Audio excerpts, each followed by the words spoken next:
I've used the term bouquet, which I've never used before this workshop because I've never taught it. So a new language is coming, but the idea of a bouquet of flowers or a bouquet of dragons for your loved one. Anyway, so that's one I did earlier. So let's go through one again from the basics.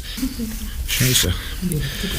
Okay, so there's a nice fluent stroke, and I'll just refine the ending, and we'll stick an animal head on this one. Right, so I'll take a smaller nib. I could even do the whole thing with the pointed nib for the head, but I'll make an ear. With a gesture, I'll make the face. You know, there's lots of different expressions you can put on the face, but it's more important that you have a nice gesture than any particular expression. The muzzle of a dog-like figure, the top jaw, and the bottom jaw, all done with a gesture. Now, one thing I've noticed a lot of people do is they make the neck thick like that. Now, if that happens, I want to bring it back to this line. This line is going to be the sort of, it's not really a body, but it's just the flourish part, so I can just connect that onto there, and I'll just fill that out. And the next thing I can do is maybe make an extension for a flourish. So I'll just do it in stages, from the base of the mouth, not from the middle or so right there. And just a simple stroke like that. And now I'll flourish around the neck. So reloading the pen more fully, and a flying stroke like that. Okay, it's actually harder doing it this big because you have to keep the ink flowing. So it's what I told you yesterday, the Moron principle. More ink on the nib, more pressure on the part. If you find it tends to run out just there, for example, increase the pressure there. And getting the pen moving even slightly in the air to avoid a big lump there, though I can actually refine that by thickening that, so you have a thick stroke at the end of a thick and thin overlapping. Okay, so I'll do again another angle here. And now I can, it's all about bisecting the spaces. So if I just pull that a little further, I can go through there, and then I have to think, where am I going to go from there? Or will I do a loop? No, I think I'll do another square connection. So square connection or loops are both possible. So there's a square connection. Another one, and down. And we can finish that with a little, maybe even a big one. I've got a 5mm nib here. So we can just fit in that, and then we'll draw the eyeball of the dog looking really surprised. What's that on my tongue? Okay, so a surprised appearance on the eye. Ooh, a little bit of sputter there. Oops. Anyway, bit of a blob there, but we'll pretend that didn't happen. Okay, so now I'll go for another stroke. Maybe I'll use the 5mm, so to make a really thick leaf form. So I want it parallel to this and then deviating outwards. I don't want to start here and go narrower. I want it quite close as well. And that's just going to be a leaf form. We won't put a head on that one. And maybe we'll do another one the other way and on the other side. So rotating the page to help you get your stroke, and similar distance here, and just like so. Okay, now I'll take a smaller pen and start adding some leaf detail. So here I can just get a line right down the middle and do a little point form seed. 1, 2, 3. So these are sometimes called, in America, Denis's Celtic critters. So there is a Celtic aspect. You know, the Celtic manuscripts often have animal heads on the end of terminals. Think of symmetry, so if you do one, do another. Or sometimes I go in patterns of 2, sometimes 3. So there's two of those seed forms, and here we've got room for, well, we've got room for another head, but I think I'll just do a grass form. I'll do it with a slightly larger nib to make it bigger. So the grass form, I'm turning the page to suit this, and these take a little bit more time. Don't try to fly along. You're aiming to get just an even spacing, and thin going thick and going thin to touch the stem.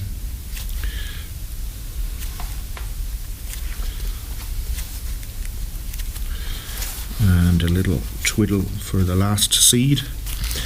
And then the other side, I think I'll go turn my hand here. Difficulty is I don't want to put it in there, so I'll just rest my hand on one finger, keeping it off the paper for the main part of the hand, which makes it a little more difficult.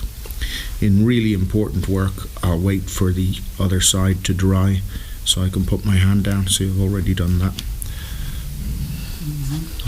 Printmaking. Try and clean that.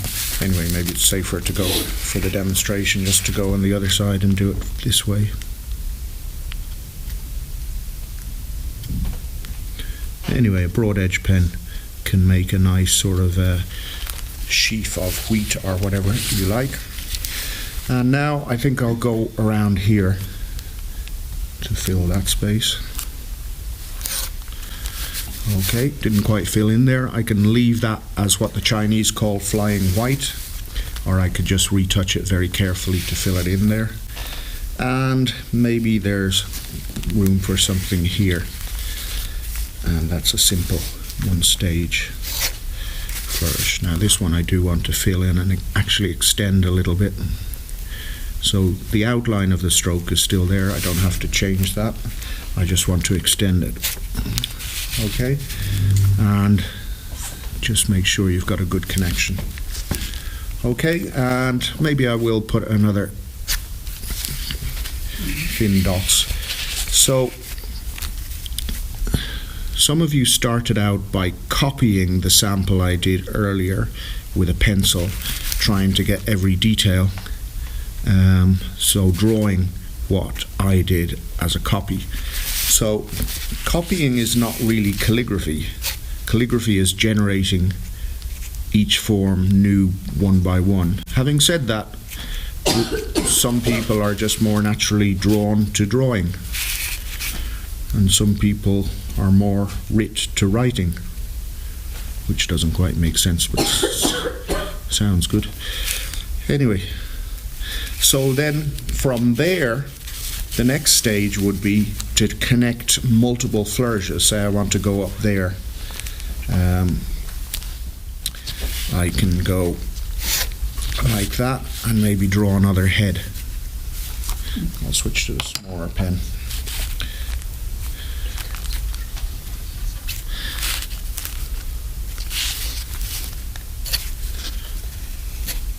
Sometimes I'll do, there's no specific order. Sometimes I'll go one way, sometimes I'll go another. And this is probably a dog form, but you can adjust it to be a cat, maybe squashing the head forward, shortening the nose. Your husband, somebody said. Yeah. Your husband flicking his tongue around in your home.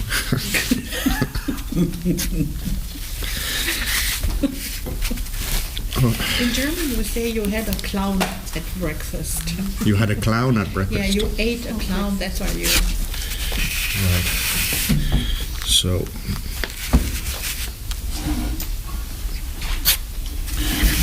Right, now I said to somebody, I can't remember who it was, but there can be smooth curved flourishes or angled. Now that's neither at the moment, so I'll make it into a sharper point to make it clear that it's not trying to be a curve. So you can just draw that on as a point. And now we can go in here, along here, Actually, there's not really enough room for that, so I'll just push that out further. Okay. Just refine the connection a little bit, and we'll just do a little wiggle down there, and we'll make his face look down.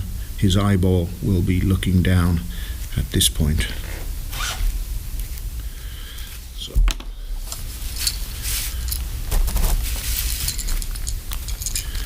So yes, so this one we'll just do a circle, so he's not looking angry, he's looking surprised, and he's looking down. Bikrishta, as they say in Japan.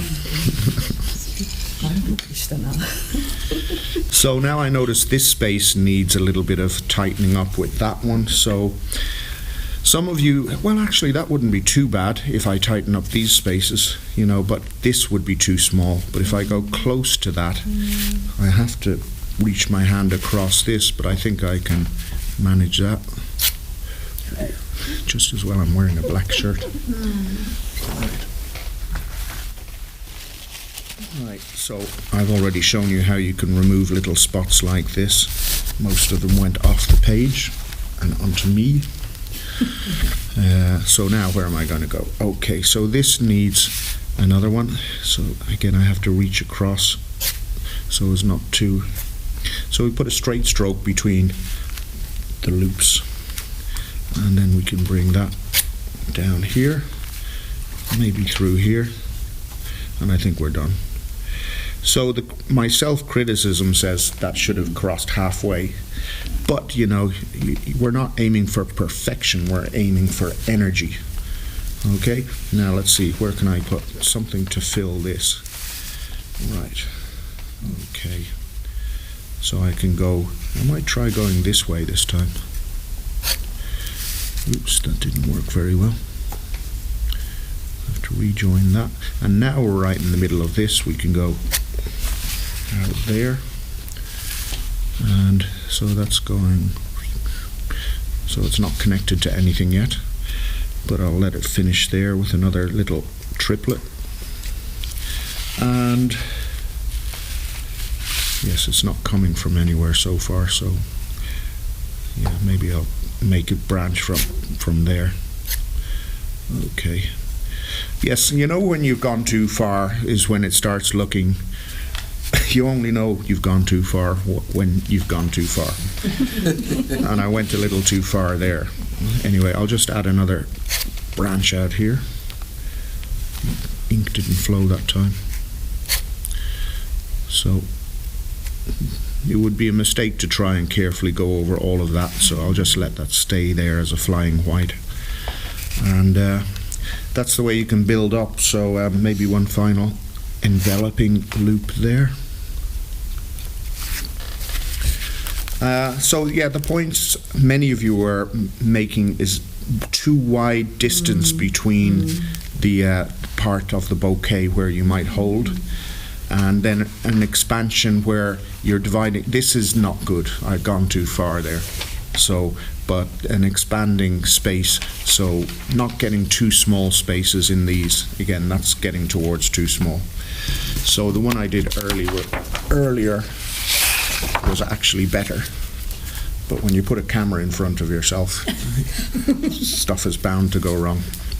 Anyway, since I did that, I added a few strokes with the 5mm just to thicken it up a bit. And I showed you how to remove a blob there, which was like that before. Okay, any questions? No? Back to work then.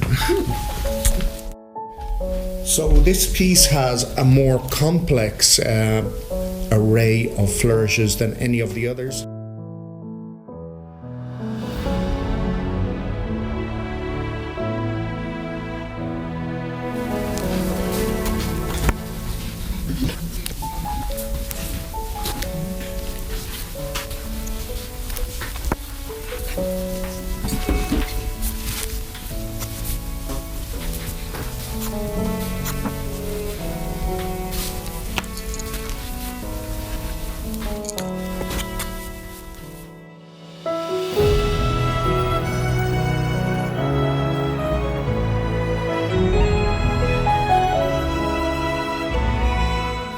already started 2 of them, and just to save some time for you watching, and I'll add some more to the other ones.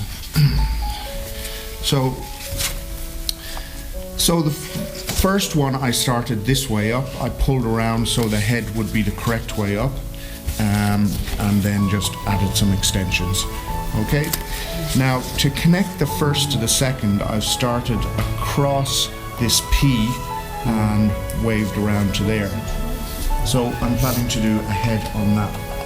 I'm using a smaller nib size than yesterday, but still big enough to see easily. Now the first thing to do before, whenever you pick up a pen that's been left for a while, is to ink it up well and test that it's flowing. Okay? Because sometimes it's not, and then it's a disaster. Right, and I'll stick a head on this. It's pointing in the right sort of direction. So the ear, second ear, and this time I'll do a sort of squarish tip here, and the nose can come down here, and rotating the paper to get a nice angle and trying to get fluent strokes. Okay, so it's a slightly different sort of head. And next I'll take a slightly larger pen again, and the same thing, just make sure it's flowing. This has been left down for a while. Okay, and now we'll do the tongue. So let's see, I can continue in that curve like I go back.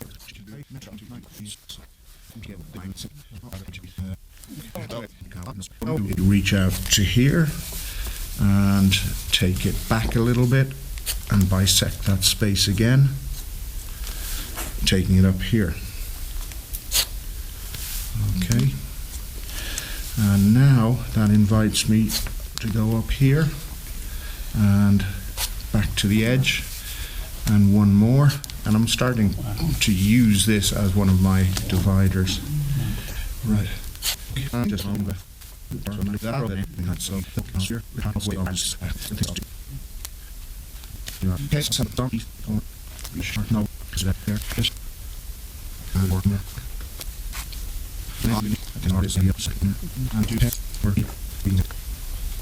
and there's room for just one more there.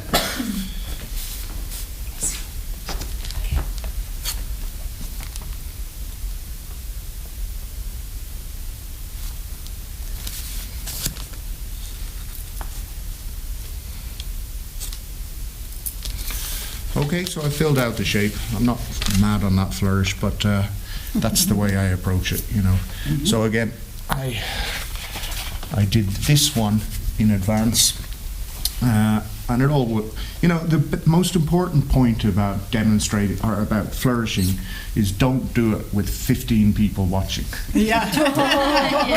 Because it never comes out as good. Okay, so I think I'll finish this off while you continue with yours. And then I'll show you after. So continue with that. That's my approach. Some people will prefer to sketch it out with a pencil and then sketch it up or draw it. For me, the written approach gives a directness that can't be beaten. Okay.